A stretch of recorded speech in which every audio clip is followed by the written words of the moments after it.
2024 நாடாளுமன்ற தேர்தலின் வாக்குப்பதிவானது விறுவிறுப்பாக நடைபெற்று வரும் வேளையில் பெரம்பூர் மங்களபுரத்தில் உள்ள வாக்குச்சாவடியில் சென்னை மேயர் பிரியா வாக்களித்திருக்கிறார். கூடுதல் விவரங்களை செய்தியாளர் மாணிக்கம் வழங்கிட கேட்கலாம். மாணிக்கம், வணக்கம். இது குறித்த விவரங்கள்.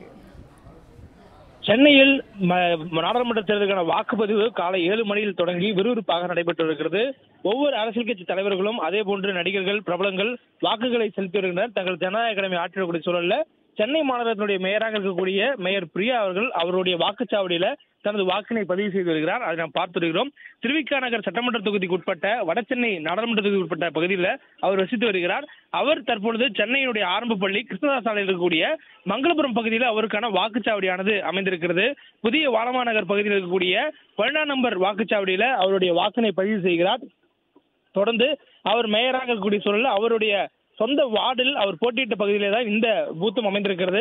கடந்த முறை வாக்களித்த அதே பகுதியில் தற்பொழுது வாக்களிக்கிறார். இதற்கு முன்பாக அவர் வாக்களிக்கும் பொழுது சென்னையினுடைய மாநகராட்சியினுடைய சாதாரண எம்சி என சொல்லக்கூடிய கவுன்சிலராக போட்டியிட்டு வாக்கு செலுத்தினார். இம்முறை ஒரு மாநகராட்சி மேயராக முதல் முறையாக மேயர் பிரியா அவர்கள் தனது வாக்கினை பதிவு செய்கிறார்.